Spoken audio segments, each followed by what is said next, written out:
nach ca. 12 Jahren, vor der Bühne, neben der Bühne, hinter der Bühne, unter der Bühne, habe ich gefunden, dass es wieder mal Zeit wird, auch mal auf der Bühne was zu machen. Seit ich diese Firma führe, war mein langer Traum, einmal das Ganze für ein eigenes Projekt zu machen und wirklich in Details alles rauszuholen, was geht. Ich habe in den letzten 10 Jahren mit sehr, sehr vielen Bands zusammengearbeitet und nicht alle, aber viele legen nicht den Wert auf Liebe zum Detail, wie es eigentlich notwendig wäre. Und das Konzept bei diesem Projekt ist, dass da jeder Handgriff sitzt, jede Lichtstimmung sitzt, jede Position stimmt. Was man beim Set hier jetzt am prominentesten sieht, ist das Bandlogo. Das ist auch eigentlich über mehrere Wochen entstanden. Wir haben sehr viel experimentiert mit der Höhe eben, wie man die zwei Wörter positioniert. Mir ist Symmetrie eben immer sehr, sehr wichtig. Und da kam dann die Idee, das X quasi als zentrales Element zu verwenden. Das wäre eben das V, das U als V in der alten römischen Schriftweise, kombiniert mit dem A unten. Innerhalb von ein paar Wochen nach dem finalen Design steht das jetzt auf einmal da in 6, 7 Meter Höhe. Mit dem habe ich selber nicht gerechnet. Aber wenn man mit dem Martin da eben in einem Bandprojekt verwickelt ist, ist das alles nicht unmöglich. Dann steht das einfach einmal da in der Halle. Und was sonst noch von mir sind zum Beispiel die Visuals am Boden auf den LED-Panels. Mir war wichtig bei diesem Setup, dass das Logo 1:1 wie das Originallogo, das grafische aussieht, auch von allen Verhältnissen. Dafür haben wir Beamer von der Decke gehängt und jede Traverse aufgelegt und im Verhältnis genau dort die Schnittpunkte gesetzt, wie es auch am Logo ist. Das heißt, dieses Logo ist eine perfekte Skalierung des Original-Band-Logos. Das war mir deshalb wichtig, damit wir auch darauf mappen können im Nachhinein, damit wir die abgefilmten Sachen 1:1 mit dem Logo überlagern können für Animationen, die wir später dann damit machen wollen. Mir war ganz wichtig, dass auch wenn man von oben drauf blickt, nicht einfach nur Boden ist, sondern die Bühne weitergeht. Deshalb haben wir hier am Boden LED-Flächen liegen. Wir haben hier irrsinnig viele Scheinwerfer, die auch noch von unten hinaufleuchten. Hier zum Beispiel die Elation Darts, die neuen. Dann sind hier Paladins verteilt, Flammenwerfer, vertikale Nebelmaschinen. Wir haben unter den Gitterreisern ebenfalls Flammenwerfer, Luminas. Und damit wir im Video dann diesen ganzen Kabelsalat nicht auch noch drin haben, stehen links und rechts 2 starke Bodennebelmaschinen, die für den Videoclip einfach mal alles zumachen und man wirklich nur den Effekt sieht und nicht Kabel und Dreck. Dadurch, dass ich Lichtdesigner und Verleiher in einem bin, kann ich wählen, was designe ich, was im Lager steht. Und bei mir ging es weniger immer darum, also vor allem in den Anfängen, die aktuellste Lampe zu haben, sondern vor allem eher viel davon zu haben. Also meiner Meinung nach, ich bleibe dafür, es ist immer noch eine größere Wirkung, wenn man 50 Lampen hat von einer Lampe, die 5 Jahre alt ist, versus 8 Lampen von einer, die ganz aktuell ist. Das ist immer noch unschlagbar, dieser Unterschied. Meine Anfänge waren halt eben, ich war bei Bands mit auf Tour und viele Clubs hatten einfach nicht das richtige Equipment, nichts Cooles und irgendwann war so, ich nehme jetzt einfach irgendwas mit. Ich kaufe einfach, habe das Sparschwein geleert quasi und habe ein paar Lampen gekauft und mitgenommen. Und die Bands fanden das cool, weil das halt alles aus einer Hand kam. Und so ist das jetzt mittlerweile über 12 Jahre gewachsen. Mittlerweile stehen wir schon ganz woanders. Also die Größenordnungen, in der wir uns bewegen, sind circa von jeder Lampenart 50 bis 100 Stück. Wir haben Elation Sniper, wir haben Luminas von Elation, wir haben Magic Dots von Ayrton, wir haben aber auch das Pendant, den ACL 360 von Elation. Wir haben jetzt neu angeschafft Chorus Lands, 50 Stück, die auch in diesem Projekt ganz eine tragende Rolle spielen. Eigentlich waren die hauptsächlich für das Projekt angeschafft. Dann haben wir sehr viele Paladins, die sind direkt vom Song Contest zu uns gekommen, 30 Stück. Game Changer war für uns auf jeden Fall der Elation Sniper. Das ist lustigerweise ein bisschen ein Sonderfall, weil die Lampe hat nicht so viel Anklang gefunden, glaube ich, weil sie halt auf keinem einzigen Rider dieser Welt, glaube ich, jemals gestanden ist. Weil es ist eigentlich ein, meiner Meinung nach, genialer Lasersimulator, der halt kein Laser ist, aber laserähnliche Effekte hat durch diese schnelle Spiegelbewegung. Die haben wir auch hier oft verwendet. Und viele Discos und Clubs haben halt eine Handvoll davon gekauft, glaube ich. Wir haben jedenfalls 50 Stück davon gekauft.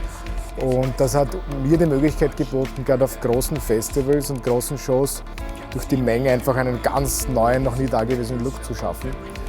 was extrem gut angekommen ist bei Band und Publikum, weil das war mal ein anderer Look. Das war einfach nicht der klassische Lichtkegel, eng, breit, irgendwas, das war wirklich Streifen, wild, hektisch.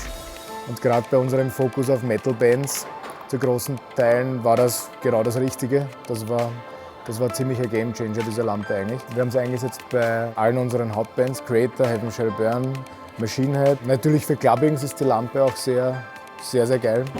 Vor allem, wenn man auch keine Lasergenehmigungen braucht oder so. Und wie gesagt, bei uns macht es halt immer die Menge. Die Menge macht die Musik. Ich arbeite seit inzwischen ein bisschen mehr als 3 Jahren bei martinkarmes.com und bin jetzt hier einer von den Köpfen hinterm Licht. Gemeinsam mit Martin machen wir alle Designs, wir programmieren gemeinsam die Shows durch und fahren auch gemeinsam raus auf Tour. Wir verwenden für alle unsere Shows Genesis-Pulte. Wir variieren welchen Typ. Unsere größten Pulte sind die von der Reihe MQ100, so wie hier. Wir verwenden das Pult, weil wir den Eindruck haben, es ist extrem flexibel. Es ist kostentechnisch, also preis-leistungsmäßig in einem sehr guten Verhältnis. Wir hatten noch nie Probleme, Ideen zu realisieren mit dem Pult. Also wir sind jetzt hier auf dem Aufbau, auf dem Q-Stack-Aufbau. Wir haben freundlicherweise von Elation einige neue Lampen zugeschickt bekommen, gekauft, wohlgemerkt. Das sind einmal hier die brandneuen Chorus Lines. Chorus Line 8 nennt sich das Gerät. Ist eine sehr coole Lampe, hat Tilt integriert, hat Zoom integriert, Steuerung von jedem einzelnen Pixel.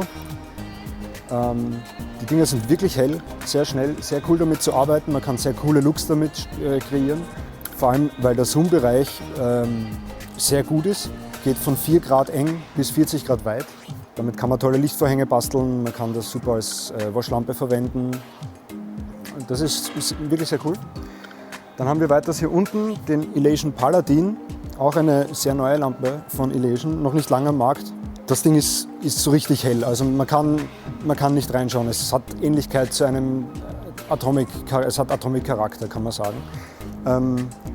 Ist auf jeden Fall eine Hybridlampe, als Wash, als Strobe, als Blinder verwendbar, hat auch integrierten Zoom, sehr schöne Farben, wie gesagt sehr hell.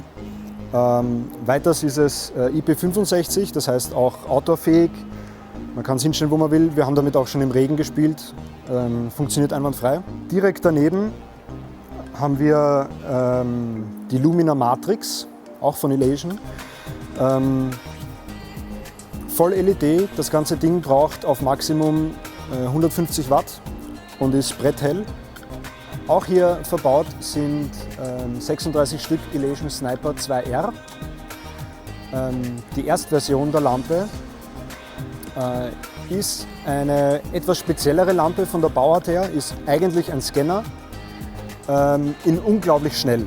Das heißt, die Spiegel können sich so schnell bewegen, dass es für das menschliche Auge einen Lasereffekt hat, was sehr praktisch ist, weil man für sehr elektronische und sehr schnelle Musik damit ganz tolle Looks kreieren kann.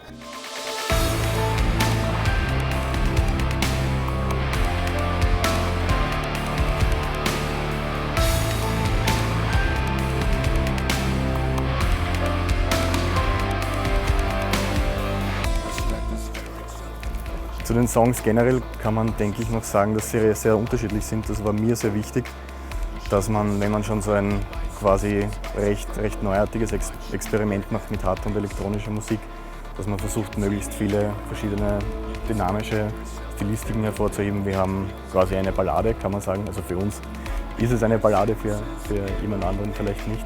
Wir haben auch sehr harte Songs. Wir haben Songs mit synthetischem Schlagzeug, Songs mit echten Schlagzeug-Samples. Eigentlich mit 2 Produzenten aufgenommen sogar. 3 Songs sind in Deutschland mehr oder weniger entstanden nach einer Vorproduktionszeit in Wien beim Alexander Dietz in den Chemical Burn Studios. 2 Songs beim Daniel Fellner, der unter anderem auch Silent Speer produziert, was eigentlich meine Hauptband ist sozusagen als Gitarrist. Und man kann vielleicht sagen, wie zuerst angesprochen, dass wir uns in 2 sehr verschiedenen Welten bewegen. Dass der Martin eben der Experte ist, alles was ins Technische geht, was jetzt Licht und diesen ganzen Setaufbau betrifft. Das ist für mich eben die Musik, dass ich mich da mit den Details beschäftige. Also alles an Zeit und Aufwand, das der Martin in das Set reingesteckt hat, ist eben mein Gegenteil, quasi die Musik und auch die künstlerische Darstellung, die Corporate Identity, wenn man es so sagen möchte, von diesem Bandprojekt.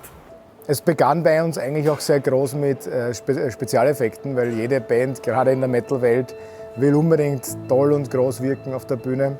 Flammen sind ein ganz großes Thema immer. Begonnen haben wir mit 6 Flammenwerfern. Mittlerweile stehen bei uns im Lager 75 Stück, verschiedener Arten und Höhen und alles Mögliche. Gerade weil das ist den Bands eigentlich noch wichtiger als Licht. Ich muss ihnen dann klar machen, okay, Flammen habt ihr bei 3, 4 Songs, Licht ist immer, so vor allen Fotos. Wir haben halt mittlerweile einen sehr großen Bestand auch also an Spezialeffekten. Wir haben 20 Stadium-Shots von Magic Effects, wir haben 15 Swirl-Fans für Konfetti-Regen, Stadium-Shots für Konfetti-Schüsse, Streamer-Schüsse, wir haben bergeweise CO2-Jets und Vertikalnebler, Flammenwerfer, wie gesagt, fallende Vorhänge. Was ganz wichtig ist beim Design, dass man Effekte weglässt. Vorher haben wir das auch immer wieder je nach Bandwunsch, da schießen wir mal, dort schießen wir mal. Und bei Machinehead war zum ersten Mal, dass er gesagt hat, wir verwenden ihn genau nur an der Stelle das eine einzige Mal. Und dann kam der Effekt genau an einer Stelle und es war genau die richtige und es war der volle Eindruck dieses Effektes war da. Also die Kunst des Weglassens ist es, glaube ich, ganz stark bei Effekten und bei Licht. Und natürlich muss das vollkommen in Einklang alles miteinander laufen, damit es sich einfach nichts nimmt. Und das ist viel wichtiger, finde ich, als die Größe, was man da hinstellt, sondern eher die Kunst, das einzusetzen.